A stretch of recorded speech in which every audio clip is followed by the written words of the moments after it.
Bonsoir les aventurières, c'est Laure. Pour ceux qui regardent cette vidéo en replay, je suis la fondatrice des Aventurières et j'accompagne les entrepreneurs qui veulent vivre le plan A de leur business et de leur vie. Je fais cette vidéo à propos de la peur et du fait de se lancer. Donc, ce moment où on a envie de lancer quelque chose, alors ça peut être un nouveau projet, ça peut être claquer sa dème et monter sa boîte, ça peut être envoyer son CV pour un job qu'on kiffe de ouf, ça peut être dans son entreprise réinventer quelque chose, prendre une nouvelle personne, enfin prendre un risque. Tout ce qui implique de l'inconnu va impliquer de façon automatique de la trouille. Et qu'est-ce qu'on fait, qu'est-ce qu'on fout avec cette peur? Il y avait une discussion dans les commentaires du groupe aujourd'hui sur voilà, de quoi tu as peur, qu'est-ce qui te fait peur, comment est-ce que c'est la peur de manquer, est-ce que c'est la peur de pas t'en sortir, est-ce que c'est la peur de pas être compétente, etc., etc. Et je suis intervenue pour dire en fait toute cette liste de peurs, on peut faire une liste sans fin. J'ai peur de réussir, j'ai peur d'échouer, j'ai peur de ceci, j'ai peur de cela. Et puis après, on va aller chercher des techniques pour gérer la peur et des façons de baisser l'intensité de la peur, etc. Et ça va pas marcher parce qu'en fait, qu'est-ce qui se passe? Ou ça va marcher temporairement, ça va enlever un petit peu la crête de la peur, mais ça va pas marcher durablement parce que qu'est-ce qui se passe et qu'est-ce qui manque dans cette équation? C'est que la peur ne va jamais partir de l'aventure. La peur va faire partie de l'aventure. C'est un sentiment qui est utile. C'est un indicateur qu'il y a un danger, qu'il y a une forme d'inconnu, un danger réel ou un danger perçu. Mais en tout cas, c'est un indicateur qu'il y a de l'inconnu. Le but du jeu n'a jamais été de plus avoir peur. D'ailleurs, je vous invite à regarder, en fait, cette vidéo, elle dépasse un peu du contexte tout simplement de la peur. Je vous invite à aller regarder quand vous avez des envies ou des phrases comme ah mais moi je voudrais tout le temps avoir cette patate là, je voudrais plus jamais connaître de moments de doute paralysants, je voudrais être constamment dans un état de je sais pas quoi, coucou Sophie, je voudrais rester dans cette posture-là le plus souvent possible ou tout le temps. Donc il y a quelque chose là-dedans qui est intéressant à regarder.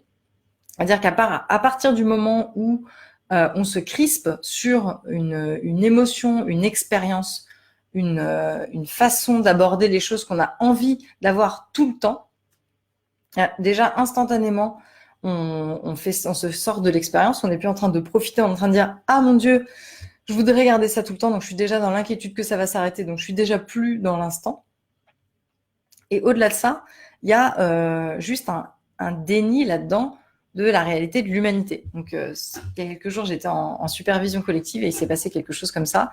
Il y a une des personnes qui était supervisée qui, en fait, avait une oscillation entre un gros stress qui l'a poussée à l'action et de l'autre côté, des techniques qu'elle avait développées pour ramener du calme et de la sérénité.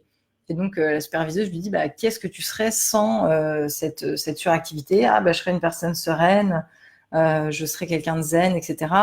Et qu'est-ce que tu serais sans cette sérénité? Et là, elle a commencé à paniquer, à dire waouh, qu'est-ce que je serais sans cette sérénité? Mais on est en train de tout déconstruire. Je serais plus. Qu'est-ce que je serais si j'étais plus rien du tout, je sais pas quoi. Et donc pareil, la superviseuse l'a ramené en mode non non, j'ai pas dit qu'est-ce que tu serais si t'étais plus rien. J'ai dit qu'est-ce que tu serais sans cette polarité de je me jette dans l'action et pour pallier cette anxiété qui naît de ma suractivité, je développe des méthodes pour être sereine. Qu'est-ce que tu serais si tu n'étais pas dans ces deux choses-là? Et là, elle a visiblement vraiment changé. Toute son énergie, tout son corps a changé. Elle a une grande détente, un truc très très lumineux. Elle a dit waouh, ah mais en fait, je serais juste moi. Et c'est comme si elle avait retiré une couche d'un truc qui avant était constamment demandé son attention d'un côté et de l'autre, les deux polarités. Et là, d'un coup, elle était waouh, hyper bien. Tout le monde pouvait le voir. Et puis tout de suite après, elle dit du coup, comment je fais pour rester tout le temps comme ça? Et la réponse de Lynn, qui nous supervisait, c'était très drôle. Elle lui dit écoute, en fait, là, tu es dans un corps humain qui appartient à la nature. Et la loi fondamentale de la nature, c'est le changement. Rien ne reste comme il est, tout change, tout évolue en permanence. Donc, Ce que tu demandes, c'est-à-dire d'être tout le temps dans cet état, bah, c'est simplement en contradiction totale avec le fait d'être dans ce corps et d'appartenir à la nature et d'être juste un être naturel. Donc, si tu veux ne plus changer du tout, bah, t'inquiète pas, un jour tu vas mourir et là, t'arrêteras de changer. Donc, tu seras dans un état figé pour toujours. C'est la seule façon d'être dans un état figé pour toujours. Et je trouvais ça hyper beau et hyper intéressant ce rappel. Souvent en coaching, il y a des demandes comme ça, mais comment je fais pour ne plus avoir peur du tout, pour pouvoir affronter l'inconnu avec courage, je sais pas quoi, pour retrouver la sérénité et la garder tout le temps. Et dès qu'il y a des messages ou des envies comme ça, des objectifs comme ça, bah, on est sorti en fait de la réalité. On est en train de dire, bah moi, je veux pas faire l'expérience d'être un humain. Moi, je veux tout le temps la même chose, donc tout le temps de la sérénité, tout le temps pas de la peur, tout le temps de l'excitation, tout le temps de la joie, je sais pas quoi.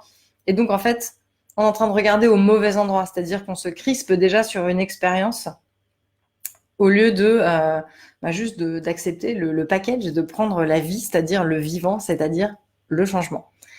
Donc, qu'est-ce qui se passe quand on est prêt à se lancer et qu'on a la trouille? Eh ben, la première question, c'est qu'est-ce que je veux vraiment? Il est où mon désir là-dedans?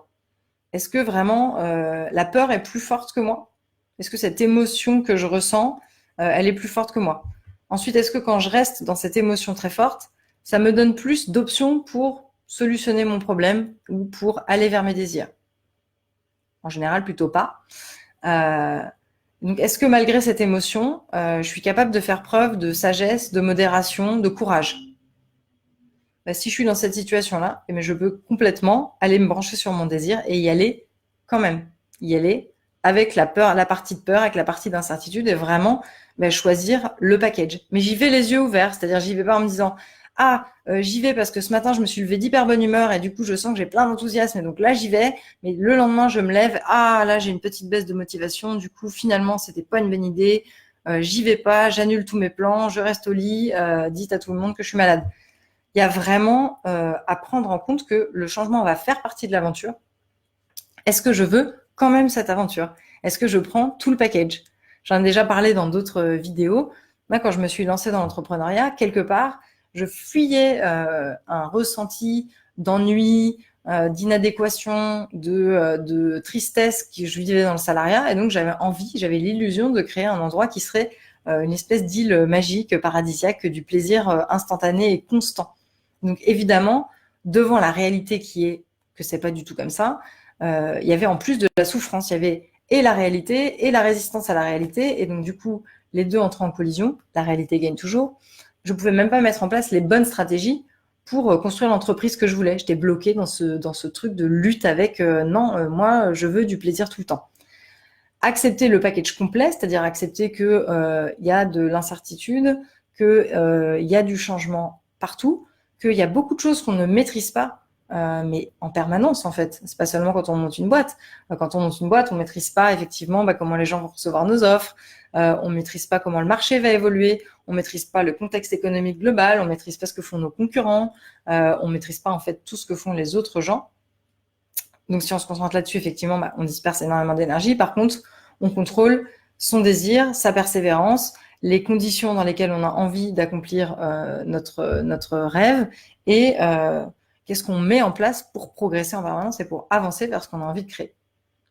Donc, la question de la peur, c'est pas une question, c'est pas une vraie question. Encore une fois, quand j'ai monté ma boîte, j'étais la meuf la plus angoissée de tout l'Est. J'habitais à l'Est à ce moment-là. J'étais la meuf la plus angoissée de l'Est de France. J'avais des phobies, j'avais des trouilles, et rien de tout ça n'est passé jusqu'à ce que j'accepte le package complet de la réalité et de ce que c'était l'entrepreneuriat, que je fasse ce vrai choix. Ouais, je choisis vraiment ça, je choisis vraiment cette vie, je choisis vraiment ce projet. Et j'y vais en conscience. Et je suis branchée sur mes vrais désirs. Et là, à partir de là, les trouilles passent. Ça paraît assez incroyable et beaucoup trop simple. Ça demande effectivement de travailler sur soi, d'aller voir les choses qui sont planquées qu'on n'a pas envie d'aller regarder. Mais le fait est que, en ce qui me concerne, les angoisses et les phobies dans l'avion et dans les transports et tout ça, c'est du passé. Mais ça m'a pas empêché de monter ma boîte à l'époque. J'ai monté ma boîte avec ce niveau d'incertitude, d'insécurité, d'angoisse, de trouille. Donc, ça n'est jamais une bonne question d'aller chercher la liste de tous les trucs qui nous font peur. À part pour rationaliser le fait de ne pas y aller ou pour se dire, il faut vraiment être très, très, très, très, très courageux pour y aller. Oui, il faut être très courageux pour y aller. De toute façon, voilà, il faut être très courageux pour y aller. Ça, c'est clair et net. Mais la liste des peurs ne va pas t'aider à avancer. Par contre, prendre conscience qu'il y a des peurs et se dire, OK, est-ce que j'ai envie d'y aller quand même? Est-ce que ces peurs, elles m'empêchent de faire preuve du courage, de la détermination dont j'ai besoin? C'est des questions qui vont plus t'orienter vers la direction de ton projet. Voilà, j'avais envie de faire court.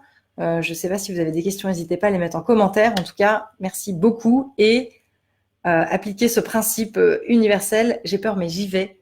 Ça n'a jamais été la peur, le problème de qui que ce soit pour y aller. Donc, si vous avez un vrai désir et que vous avez une vraie envie, allez-y, foncez. Bonne soirée.